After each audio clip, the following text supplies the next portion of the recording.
Olá a todos, quero dar uma atualização sobre o acordo de libertação dos reféns israelenses que deve sair nas próximas horas, se tudo der certo. Hoje foi um dia de uma montanha-russa de sentimentos entre os israelenses, já com amanhã, do começo do dia, com boatos e rumores fortes sobre realmente uma aproximação desse acordo de cessar-fogo entre Israel e Hamas, que levará à libertação dos 98 reféns que ainda estão no cativeiro do Hamas há 465 dias. Esse acordo é um acordo parecido com acordos que já estavam sendo discutidos no meados do ano passado, mas que na época o primeiro-ministro Benjamin Netanyahu não achou que era o momento certo para ir adiante nessas negociações, e o Hamas também não. O Netanyahu não é o único que se recusou a assinar acordos, né? Você tem um outro lado também, que é o Hamas, mas agora parece que o que fez a diferença foi uma pessoa chamada Donald J. Trump. A entrada do Trump, né, a véspera da posse do Trump, que está levando essa pressão tão grande aos dois lados para a assinatura de um acordo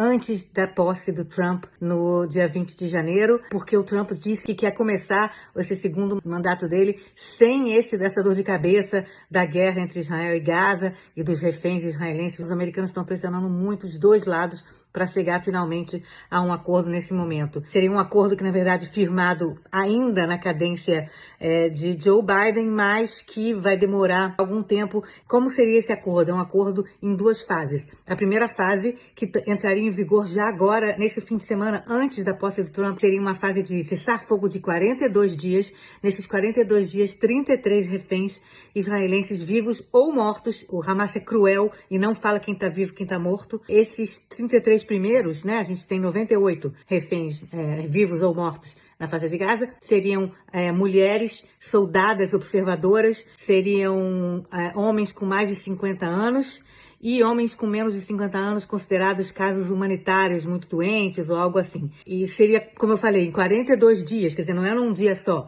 Eles vão ser libertados em 42 dias, que é esse cessar-fogo. No dia 42, vai ser libertado o último desses reféns, quer dizer, então vai ser um por dia, um a cada 2 dias. Realmente é uma questão aí de guerra psicológica terrível. Nessa primeira fase, em troca, Israel começará a libertação de milhares de prisioneiros palestinos em Israel, palestinos que foram julgados e condenados por terrorismo, com sangue nas mãos, que mataram pessoas, que alguns deles condenados à prisão perpétua vão começar a ser libertados. Ainda não está claro se eles vão ser libertados para a Cisjordânia, para a faixa de Gaza, vão ser exilados, não se sabe ainda. E enquanto isso, Israel também se retira parcialmente da faixa de Gaza e aos pouquinhos começa a deixar os moradores de Gaza voltarem ao norte da faixa de Gaza, e no final desses 42 dias, se tudo der certo, se o último refém for libertado, então Israel vai se retirar da chamada Estrada Filadélfia, que é uma estrada que fica na fronteira entre Israel e Egito, que na verdade era o grande obstáculo até agora para que Israel aceitasse fazer um acordo com o Hamas, porque é uma estrada estratégica por onde passa contrabando. Então Israel finalmente, o Netanyahu finalmente decidiu concordar com essa cláusula. No dia 16 dessa primeira fase, começam então as discussões para a segunda fase.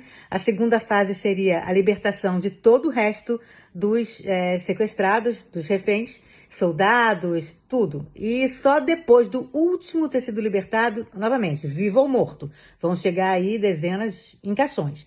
Mas só no fim, quando chegar o último, então haverá o fim da guerra. Tem uma terceira fase, mas que está longe ainda, que seria uma reconstrução de Gaza, mas ainda não se falou disso. Vai ser muito difícil ver as pessoas voltando aqui em Israel, voltando fracas, voltando doentes, voltando com um terço do peso, voltando com traumas, ou principalmente ver caixões voltando. A sociedade israelense se prepare agora para 1 ou 2 meses de muita dor, também alegria, mas muita dor de ver muita gente morta voltando e os vivos voltando de maneira terrível depois de 465 dias no cativeiro. Famílias vão ser destruídas, algumas famílias vão ficar muito felizes, óbvio, mas nada disso será fácil. Não vai ser fácil também ver 3.000 presos palestinos sendo libertados, gente que matou israelense, está na prisão perpétua, sendo libertados fazendo V da vitória e chegando em Gaza e dizendo que o Hamas ganhou a guerra. Isso vai acontecer, o Hamas vai dizer que venceu,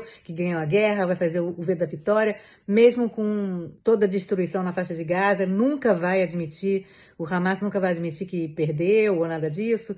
e os israelenses vão ficar com aquela sensação de que fizeram tudo isso e sofreram tanto nos últimos 1 ano e 3 meses para o Hamas continuar no poder, né? Que era o grande objetivo do Netanyahu, era que o Hamas não ficasse mais no poder, mas o Hamas vai continuar no poder. Nesse sentido, realmente venceu o seu objetivo de continuar no poder. E o Hamas vai conseguir libertar 3.000 palestinos filiados ao Hamas ou filiados ao Fatah ou filiados à Jihad Islâmica, não importa.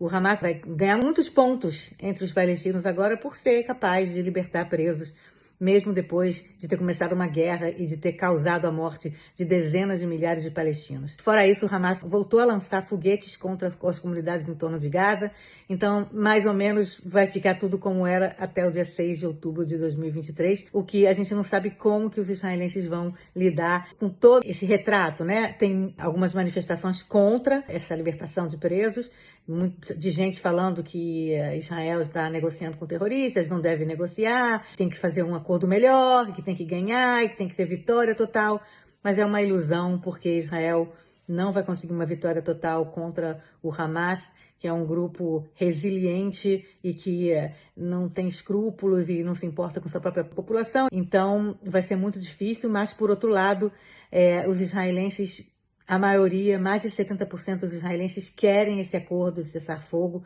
não só para acabar com a guerra, já são mais de 850 soldados mortos desde o dia 8 de outubro, né, quando Israel começou a entrar na faixa de Gaza com soldados, né, de infantaria, mais de 840 soldados mortos, 840 famílias destruídas. Também a ideia de trazer de volta, de não deixar para trás nenhum israelense que foi sequestrado por um grupo terrorista. Imagino que o sentimento aqui vai ser misto de alegria, muita alegria pelos sequestrados, mas também muita ansiedade, muita tristeza pelos que vão voltar em caixões e pelo futuro de Israel, pelo futuro de um país que vai continuar a ser aterrorizado por um grupo terrorista que vive do lado, né, a 1 metro de distância.